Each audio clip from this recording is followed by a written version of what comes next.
ជំរាបសួរក៏ដូចជាសួស្តីទៅកាន់ប្រិយមិត្តយើងទាំងអស់គ្នាសូមស្វាគមន៍ម្ដងទៀតមកកាន់អត្តកម្បាំងរាត្រី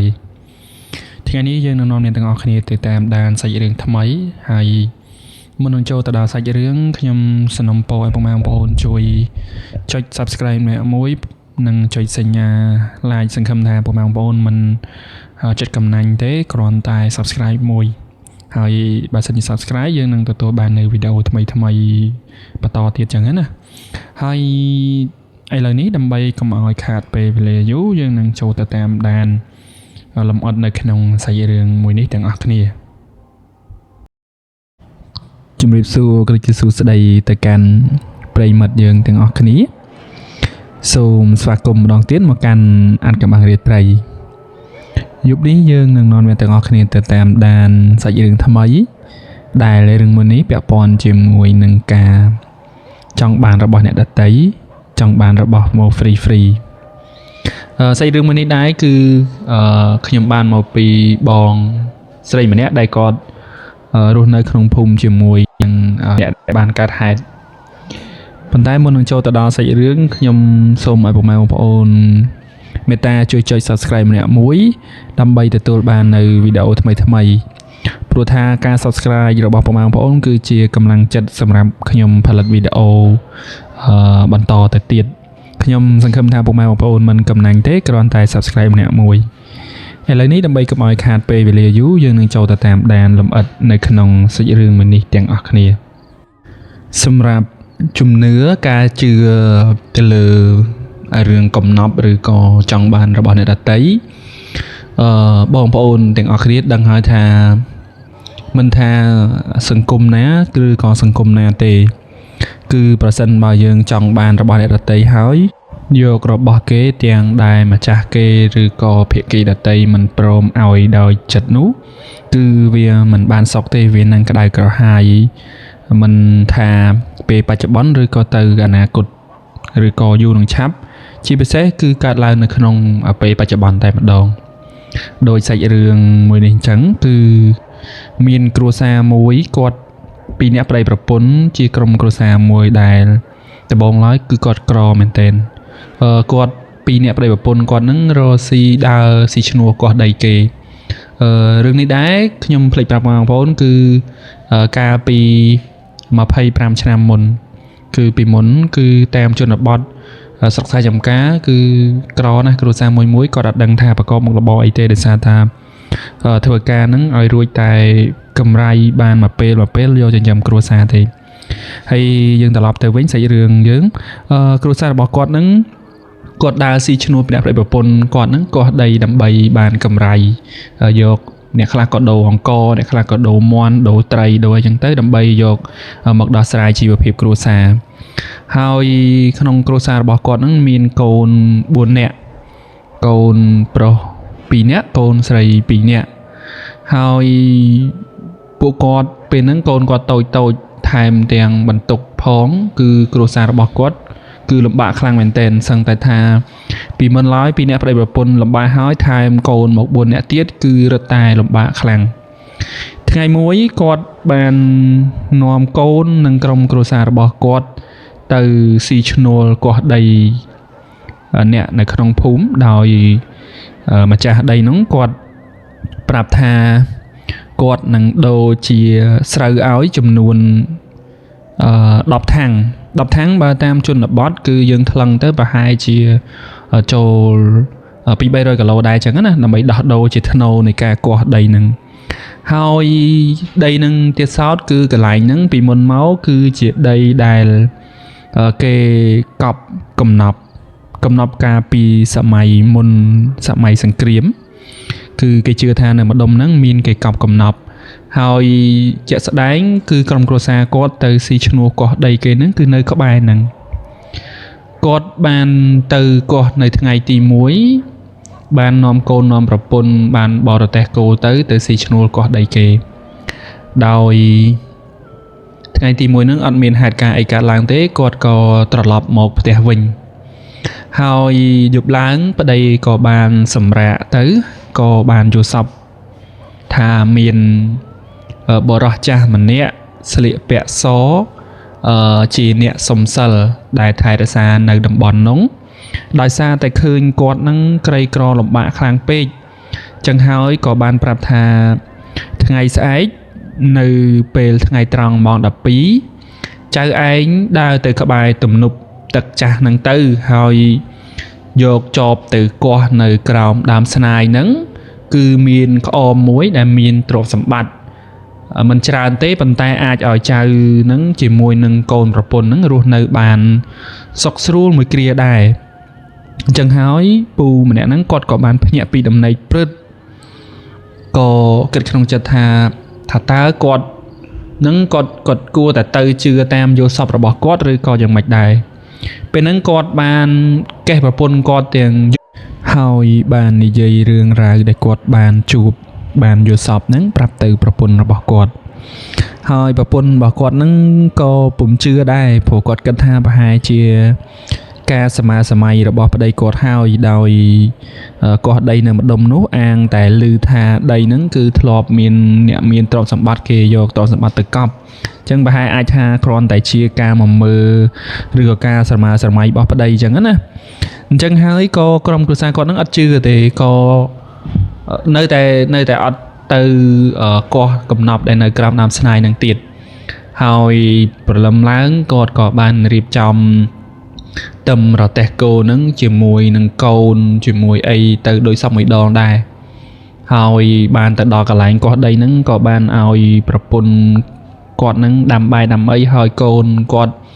នឹងបានមើលគោមើលអីនៅក្បែរហ្នឹងហើយបងកូនគាត់ហ្នឹងក៏បានមើលប្អូនចងរឹងនៅក្រោមម្លប់រងហ្នឹងទៅក៏កោះដី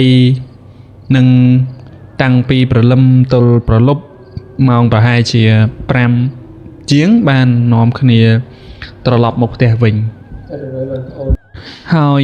ភាគច្រើនប្តីគាត់ហ្នឹងគឺចូលចិត្តពិសាស្រាជាពិសេសសាសសាថ្នាំអីហ្នឹងគឺគាត់ចូលចិត្តហូបច្រើនណាឲ្យតែពេលមកពីធ្វើការមកពីអីហ្នឹងគឺហូបឡើងជោគតែម្ដងហើយចូលដល់យប់ទី2នេះគឺមានតាចាស់ដែលមានស្លៀកពាក់សសក់សជាអ្នកសុំសិលហ្នឹងមកប្រាប់ប្រពន្ធគាត់ម្ដងមកបញ្យល់សពថាដោយសារតែតាឃើញចៅឯងនឹងជាមួយនឹងក្រុមគ្រួសារនឹងវាក្រពេកអញ្ចឹងហើយមានកំណប់មួយដែលនៅក្រោមដើមស្នាយហ្នឹងចៅឯងចាំទៅកោះយកទៅព្រោះដោយសារតែប្រាប់ប្តីហើយប្តីហ្នឹងក៏អត់ទៅកោះដែរវគ្គនេះមកប្រាប់ប្រពន្ធម្ដងហើយអញ្ចឹងប្រពន្ធហ្នឹងក៏គិតនៅក្នុងចិត្តដែរថាតើគាត់គួរតែត្រូវទៅកោះកំណប់ហ្នឹងឬក៏យ៉ាងម៉េចព្រោះដោយឮចាស់ដំណើរគ្នាមកថាករណីបើសិនជាមានអ្នកណាហៅឲ្យទៅយកកំណប់យកអីហ្នឹងគឺតែងតែដូរជីវិតហើយអញ្ចឹងគាត់អត់ហ៊ានទៅយកទេហើយកំណប់ភាគច្រើនគឺឲ្យទៅយកនៅពេលយប់ហើយអានៅក្បែរទំនប់ហ្នឹងពីមុនមកគឺការសម័យសង្គ្រាមគឺមានមនុស្សស្លាប់ច្រើនមែនទែនគឺគេធ្វើបាបទុកបុកម្នេញឲ្យលើកទំនប់ទឹកហ្នឹងហើយក៏បង្អត់អាហារក៏បានវាយសម្លាប់អីដែលនៅក្បែរហ្នឹងគឺច្រើនមែនទែនហើយម្យ៉ាងទៀតនៅកន្លែងហ្នឹងគឺជាសហករណ៍ពីមុនដែលកន្លែងគេទុកដាក់អីវ៉ាន់សម្រាប់អ្នកនៅក្នុងសហករណ៍ហ្នឹងអញ្ចឹងហើយប្រពន្ធគាត់ហ្នឹងអត់ជឿទេអត់ជឿជាមួយនឹងការមកបញ្យល់សពហ្នឹងប៉ុន្តែដោយហេតុថាគ្រួសារនេះវាក្រីក្រពេកអញ្ចឹងហើយទោះបីចង់មិនចង់ក៏ត្រូវតែសាកដែរពេលហ្នឹងគាត់សាកទៅកោះកំណប់ហ្នឹងមែនហើយលើកទី1គឺកោះកំណប់ហ្នឹងបានមកដែរប៉ុន្តែបានសុទ្ធតែជាដុំខ្ជុំប្រវែងមួយចាអាមហ្នឹងឡើង3 4ដុំហើយដុំខ្ជុំហ្នឹងរៀងដូចមាសទៀតអញ្ចឹងហើយមូលហេតុដោយសារតែកោះចេញដុំខ្ជុំហ្នឹងដោយសារតែគេមកបញ្យល់សពហ្នឹងគេប្រាប់ថាកុំឲ្យប្រាប់អ្នកណាឲ្យសោះសូម្បីតែប្តីខ្លួនឯងឬក៏ក្រុមគ្រួសារខ្លួនឯងហ្នឹងគឺអត់ឲ្យប្រាប់ទេគឺដែលឲ្យទៅកោះតាមម្នាក់ឯងទេអញ្ចឹងហើយគាត់ក៏អស់ការមន្ទិលសង្ស័យត្រឹមហ្នឹងក៏ឈប់ទៅកោះហ្នឹងប៉ុន្តែគាត់បន្តមកកោះដីកោះអីនេះទៀតហើយនៅពេលហ្នឹងគឺមកបញ្យល់សពគាត់ម្ដងទៀតជាលើកទី3មានថាពីមុនបញ្យល់សពប្តីម្ដងបន្ទាប់មកប្រពន្ធហើយលើកទី3ម្ដងទៀត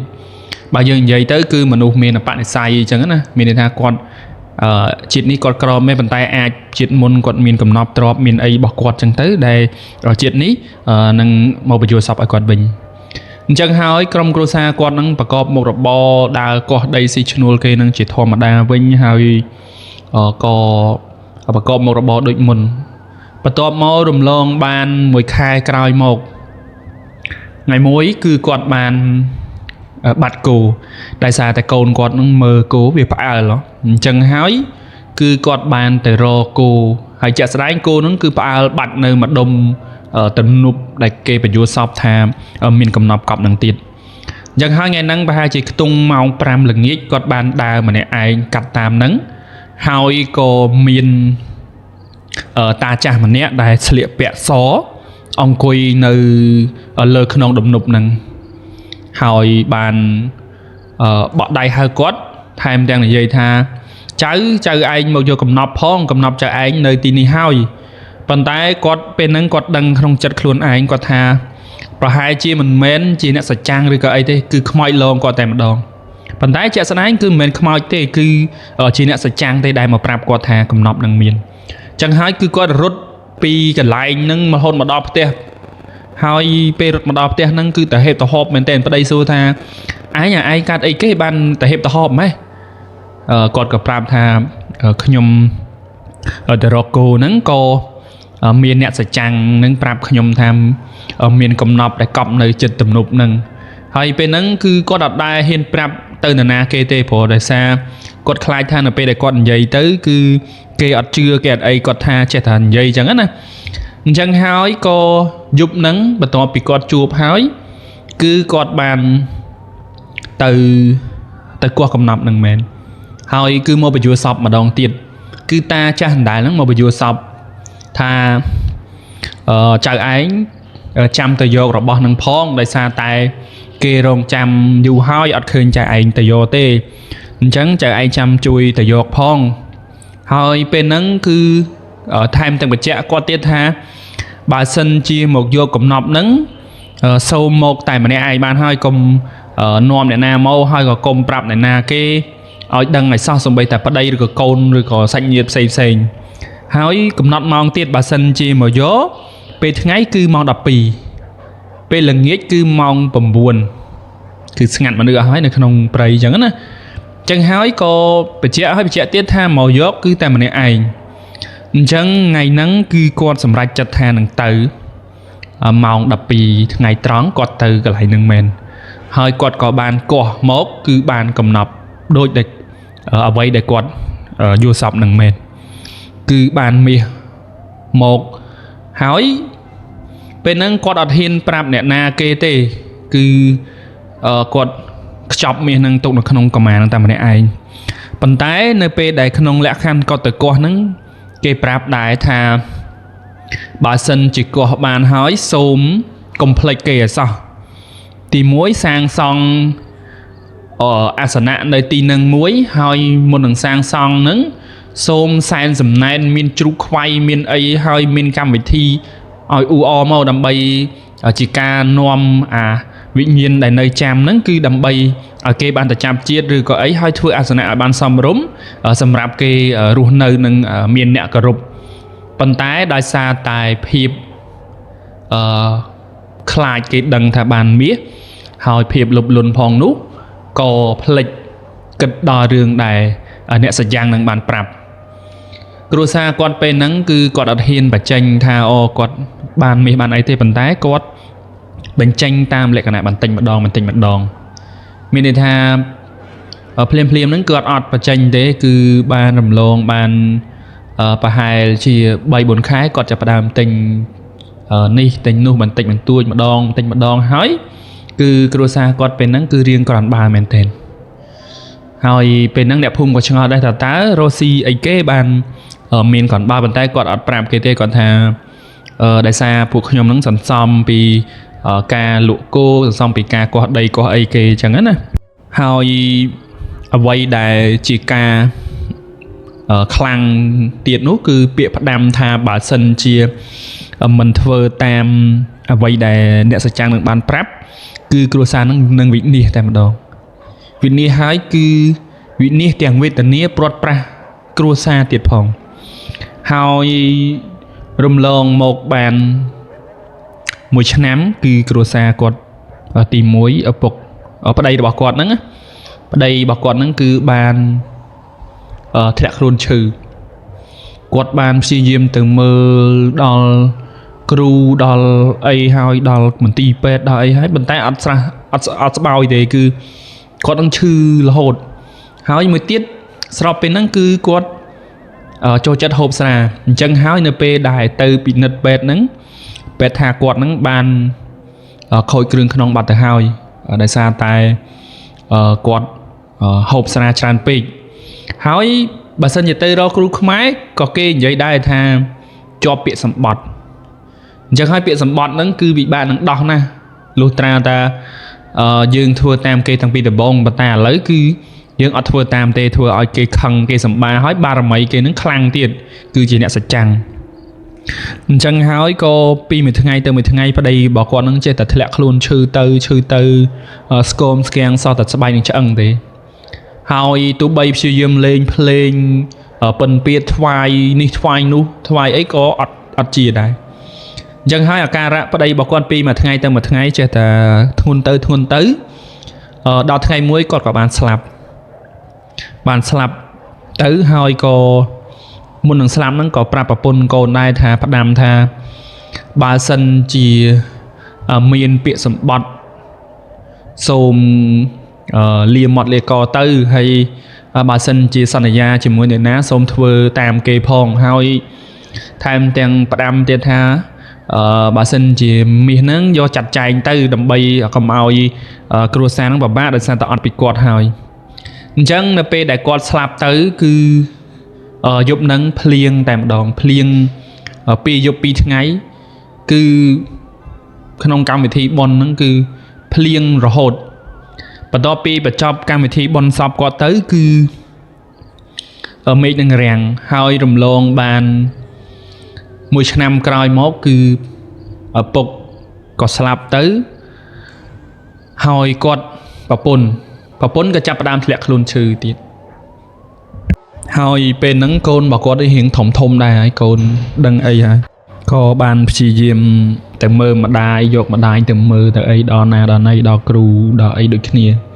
ហើយក្នុងយប់ហេតុការណ៍ដែលប្រពន្ធដែលម្ដាយរបស់គាត់ធ្លាក់ខ្លួនឈឺហ្នឹងគឺកូនហ្នឹងបានឃើញមានពស់មួយពស់ហ្នឹងគឺធំមែនទែនដែលវាចូលនៅក្នុងផ្ទះរបស់គាត់ហើយពេលហ្នឹងគឺកូនរបស់គាត់នឹងស្រែកខ្លាំងមែនទែនប៉ុន្តែនៅពេលដែលអ្នកភូមិរត់មកជួយរត់មកមើលហ្នឹងគឺអត់មានឃើញពស់ទេអានេះបើសិនជាយើងនិយាយទៅគឺការឲ្យហេតុហើយបន្ទាប់ពីឃើញពស់ហ្នឹងមកគឺប្រពន្ធរបស់គាត់ហ្នឹងចាប់ផ្ដើមធ្លាក់ខ្លួនឈឺហើយឈឺមើលអត់ជាទេឈឺភ្លាមហ្នឹងគឺជ្រុះសក់តែម្ដងហើយកូនអីហ្នឹងព្យាយាមខំនាំម្ដាយទៅមើលនេះទៅមើលនោះប៉ុន្តែនៅពេលដែលយកទៅមើលគឺគ្រូគេនិយាយដូចកាលដែលប្តីគាត់អញ្ចឹងគឺគេថាដោយសារតែជាប់ពាក្យសម្បត្តិជាមួយអ្នកសច្ចាំងហើយគឺអ្នកសច្ចាំងហ្នឹងខ្លាំងតែម្ដងគឺអត់អាចដោះបានទេលុះត្រាតែមានការដោះដូរជីវិតព្រោះដោយសារយើងដឹងហើយថាពីដើមមកគឺគាត់បានសន្យាមួយគេថាបើសិនជាយកមាសយកអីបានហ្នឹងគឺត្រូវទៅសែនជ្រូកធ្វើសែនអាសនៈសែនអីប៉ុន្តែគាត់អត់បានធ្វើទេហើយគេនិយាយទៀតគេថាបើសិនជាអត់បានធ្វើនឹងមានរឿងរ៉ាវកើតឡើងដល់ជីវិតអញ្ចឹងហើយគឺគាត់ធ្លាក់ខ្លួនឈឺរយៈពេល2ខែគឺគាត់បានស្លាប់ដូចគ្នាស្លាប់ស្តៀងទៅនឹងប្តីគាត់អញ្ចឹងស្លាប់ហើយគឺនៅយប់ដែលស្លាប់ហ្នឹងគឺកូនរបស់គាត់ហ្នឹងឃើញពស់មួយដ៏ធំវាចេញពីក្នុងផ្ទះទៅវិញមានន័យថាអាពេលដំបូងដែលគាត់ចាប់ផ្ដើមឈឺហ្នឹងគឺឃើញមានពស់វាចូលក្នុងផ្ទះប៉ុន្តែនៅពេលដែលយប់គាត់ស្លាប់ហ្នឹងគឺឃើញពស់វាចេញទៅវិញអញ្ចឹងអារឿងនេះយើងគួរឲ្យកត់សម្គាល់ដែរហើយអញ្ចឹងហើយបន្ទាប់ពីគាត់បានស្លាប់ទៅគឺប្តីប្រពន្ធគាត់ស្លាប់អស់ហើយអញ្ចឹងនៅតែកូនគាត់4នាក់អញ្ចឹងកូនទី1របស់គាត់ហ្នឹងធំហើយរៀងដឹងអីអាយុប្រហែលជា20ឆ្នាំហើយអញ្ចឹងហើយក៏បានមើលថែរក្សាប្អូនហ្នឹងក៏រកស៊ីចិញ្ចឹមប្អូនហ្នឹងតាមរបៀបទូទៅដូចគេដោយឯងហ្នឹងហើយប្អូនហ្នឹងក៏រស់នៅ រៀងពិបាកដែរយើងដឹងហើយថាការរស់នៅបើសិនជាគ្មានឪពុកម្ដាយជាអ្នកទំនុកបំរុងទេគឺពិបាកខ្លាំងមែនទែនអញ្ចឹងហើយគ្រួសាររបស់គាត់ហ្នឹងគឺពិបាកពីមួយថ្ងៃទៅមួយថ្ងៃហ្នឹងដើររកស៊ីនឹងអ្នកខ្លះទៅជីកក្តាមជីកអីហើយអ្នកខ្លះដើរបេះស្លឹកអំពិលលក់ហើយបងហ្នឹងដល់ខែវស្សាដើរស៊ីឈ្នួលស្ទូងឬក៏ដកគេហើយទៅស៊ីឈ្នួលធ្វើកូនកលីកូនអីគេដើម្បីបានលុយយកមកចិញ្ចឹមប្អូនហើយយើងត្រឡប់មកចូលសាច់រឿងយើងវិញហើយរំលងអានេះខ្ញុំនិយាយកាត់ទេរំលងបានយូរឆ្នាំដែររហូតដល់កូនបងរបស់គាត់នឹងមានគ្រួសារគាត់មានគ្រួសារហើយគាត់បានរៀបការជាមួយនឹងគ្រួសាររបស់គាត់ហ្នឹងគឺគាត់បានកូនម្នាក់ហើយបានកូនម្នាក់ហ្នឹងគឺកាត់កូនមកអត់សូវគ្រប់ទឹកទេហើយកូនរបស់គាត់នេះការកើតមកដំបូងគឺគាត់មានអាការៈមានសភាពធម្មតាដូចជាកូនគេឯងទូទៅទេប៉ុន្តែនៅពេលដែលគាត់មានអាយុប្រហែលជា3ឆ្នាំឬក៏4ឆ្នាំហ្នឹងគាត់ចាប់ផ្ដើមមានសតិអារម្មណ៍អត់សូវគ្រប់បន្តិចម្ដងរហូតដល់កូនហ្នឹងមានអាយុ6ឆ្នាំទើបគាត់ចាប់ផ្ដើមលែងដឹងអីដូចក្មេងគេឯងម្ដងហើយពេលហ្នឹងគឺឪពុកម្ដាយហ្នឹងព្យាយាមដើររកមើលគ្រូដែរថាតើមូលហេតុអីគេហើយថែមទាំងយកកូនហ្នឹងទៅពេទ្យទៀតទៅឲ្យពេទ្យពិនិត្យឆ្លោះមើលខួរក្បាលឆ្លោះមើលអីតើកូនខ្ញុំហ្នឹងមិនដែរគឺនៅតែឆ្លោះមើលអត់ឃើញទេហើយពេលហ្នឹងដែរឪពុកម្ដាយនឹងគឺពិបាកចិត្តខ្លាំងមែនទែនព្រោះដោយសារកូនពីដំបងអត់អីទេហើយរំលងបានប្រហែលជាមួយឆ្នាំគឺគាត់នឹងចាប់ផ្ដើមធ្លាក់ខ្លួនឈឺហើយគឺទៅដើរមើលគ្រូផងទៅមើលពេទ្យផងនៅតែអត់ជាទេហើយនៅពេលដែលទៅមើលគ្រូហ្នឹងទៅគ្រូគេបកកែទៀតគេក៏និយាយថាដូចតែឪពុកម្ដាយគាត់មុនអញ្ចឹងដោយសារតែគ្រូសាគាត់ហ្នឹងជាប់ពាក្យសម្បត្តិគេអញ្ចឹងហើយគឺពេលហ្នឹងគាត់ស្គមស្គាំងរីងរៃសឹងតែថាបាយមួយពេលហ្នឹងហូបមិនអស់ម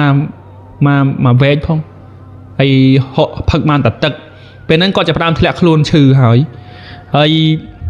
អញ្ចឹងប្រពន្ធគាត់ផងប្អូនរបស់គាត់ហ្នឹងព្យាយាមយកគាត់ទៅមើលយកទៅដល់គ្រូណាគ្រូណីថែមទាំងយកឲ្យប្រសង់មើលទៀតហើយប្រសង់ទុះទាយមកហ្នឹងគឺដូចតែគ្រូទាំងប្រមាណហ្នឹងអញ្ចឹងហើយដូចរឿងរ៉ាវម្ដាយឪពុកគាត់អញ្ចឹងគឺថាគាត់ហ្នឹងជាប់ពាក្យសម្បត្តិគេយករបស់គេអត់ធ្វើតាមអីដែលគេស្នើសុំអញ្ចឹងហើយគាត់ក៏បានស្លាប់ទៅហើយនៅពេលហ្នឹងប្អូនរបស់គាត់ហ្នឹងគឺចាប់ផ្ដើមភ័យថាតើមានមូលហេតុអីគេស្លាប់តាំងពីឪពុកម្ដាយរហូតទៅដល់បងទៀតអញ្ចឹងហើយពេលហ្នឹងគាត់ក៏បានទៅមើលព្រះសង្ឃម្នាក់នៅភ្នំហើយក៏ព្រះសង្ឃហ្នឹងបានប្រាប់ថាបើសិនជាចៅឯងចង់រួចផុតពីអាទុក្ខទោសដែលត្រូវទំនាយហ្នឹងសូមឲ្យបងប្អូនហ្នឹងរួមគ្នាធ្វើពិធីមួយហើយអញ្ជើញដល់បារមីហ្នឹងមកដើម្បីបញ្ជាន់រូបទៅដើម្បីជាការស្នើសុំនៃការដោះដូរជីវិតហ្នឹងព្រោះដោយសារតែស្លាប់3នាក់ហើយនៅក្នុងក្រុមគ្រួសារហ្នឹងហើយពេលហ្នឹងបងប្អូនរបស់គាត់នៅ3នាក់ហ្នឹងក៏ចាប់ផ្ដើមរួមគ្នាធ្វើពិធីហ្នឹងហើយក៏បានអញ្ជើញព្រះសង្ឃហ្នឹងមកទៀតហើយមួយទៀតដោយសារតែក្រុមគ្រួសារគាត់ហ្នឹងឈឺតាំងពីឪពុកម្ដាយបងមកគឺទ្រព្យសម្បត្តិគាត់គឺឥឡូវគឺអស់ហើយលក់ឡើងខ្ទេចហើយដើម្បីមើលហ្នឹងហើយគឺពេលហ្នឹងក្រុមគ្រួសាររបស់គាត់ហ្នឹងចាប់ផ្ដើមធ្លាក់ខ្លួនក្រហើយនៅសល់ដីមួយកន្លែងចឹងហើយសម្រេចចិត្តថាលក់ដីហ្នឹងដើម្បីធ្វើពិធីហ្នឹងដើម្បីឲ្យផុតទៅដោយសារថាមានអ្នកស្លាប់រហូតដល់3នាក់ហើយនៅក្នុងក្រុមគ្រួសារហ្នឹងអញ្ចឹងហើយក៏បានសម្រេចចិត្តលក់ដីហ្នឹងដើម្បីធ្វើពិធីហ្នឹងហើយក៏ចាប់ផ្ដើមទៅជួលភ្លេងពិណពាទ្យទៅនិមន្តព្រះសង្ឃទៅរកគ្រូអាចារ្យហើយដើម្បីថ្វាយភ្លេងទី1គឺថ្វាយនៅកន្លែងដែលបានឃើញកំណប់ហ្នឹងហើយទី2គឺមកលេងនៅផ្ទះព្រោះគេជឿថានៅពេលដែលស្លាប់ទាំងម្ដាយឪពុកបងហ្នឹងគឺព្រលឹងហ្នឹងទៅចាំនៅកន្លែងដែលទៅកោះមាសនោះបាន đại xa ta ắt phơi tam bịa sanh nhà bỏ kê hái từ trăm chùm nút nè để trăm cầm nọp nè chẳng hỏi miền bị thi ẩn tôn và lân miền bị thi ai tâm thứ tớp ai dọc và lần nâng mau vánh ai và lần ta chập triệt bàn chẳng hỏi cứ bong phôn quạt nâng bàn thôi bị thi nâng chọc sập cột tới bàn tay ọt miền ni tế cứ con cô xa bỏ quạt nâng cứ roxy ấy cứ ọt miền đôi kia để ai nhé cứ roxy tới cho thời kỳ bao thời cái bọc ra trời cái thưa ca tới kiệt ai lượt ấy đó cứ con cô xa quạt nâng luôn nơi sang tạo về tình yêu mình tên là hồ tao sắp ngày nè cứ đôi chìm thử sắm bắt thử bịa kê đã tụm nia chứ nghe xong bây giờ tranh tờ roxy đó na nấy có thời cái bọc ra đây bàn tay còn tha quạt ắt miền riêng ra cô thằng đó chỉ vật đôi bòn quạt đôi dập quạt mà đại quạt thế bàn tay bòn phôn quạt bay này nó cứ roxy ắt sơn miền nam đôi kê để ai thế thưa ca từng ở kia bàn tay ban cầm ray máu chuồng cá chư ni chư nu hay chuồng cá cái bọc tiền chẳng hơi xây dựng mình có bàn mà đòi tìm mình chọc đáy bàn tay mình chọc khiêm sông sẽ rộng một vinh tha rương rào mình ní cứ chỉ rương rào bật bạc cọt cứ trong cuộc sao bỏ con nó cứ ban từ qua cầm nắp ban men bàn tay còn tha ở thưa nam piệt son ở nhà bọc kê nâng tê dọc lôi kê dọc à to sầm bàn nó dọc một chai hói ở cờ rụp piệt son ở nhà chẳng hói tiếp ở miền cuộc thạnh đòi chỉ vứt pi tờ bốn cứ thua sạch đào ở bục hói ở chưa tiệt ở thưa bị thi đôi ní hay cứ tha và hai chị bắt đây còn nứng phật xa tràn pe hói slap đo mặt đai thì và to pi mặt đai slap đỏ cốn tớp nhẹ đợt lắc tới thưa cầm bị thi nưng chẳng hói ní chia xa sân ông po đái từ căn prey mật từng ở khné đại cầm pong tan ăn sạm ní bà sân chỉ dương u de ho tham miên cái ai cầm nọc miên ấy bà sân dễ ban bật mến sông thưa tam bịa sầm bọt rồi có bịa sân ở nhà nâng phong và dắt miên rương ráo đôi rương mình đi hỏi mà giang tiết cứ ca đại vô rồi bao nhiêu tây một tê đấy cứ vì mình lọ tê nhưng đang hỏi thà rồi bao nơi lời lục đấy khi mình rồi bao na để ban một free tê bà sân giờ dân mình pra cầm lăng mình ấy chẳng hỏi sân ông po từ căn bộ mai ông phổ bà sân chỉ miền rồi bao na để ban một nghề pích xong cũng chẳng ban ấy Việt Nam tại miền cột thạch đòi chỉ vật đào ấy thế hồi chỉ trồng cái khi bạn xong ở con ngoài phone một đòn tiết để ban tam đan xây rừng đi tăng đan hậu đợt chậm vì khi bạn ăn các bạn để thấy xong ở con xong chuẩn bị liền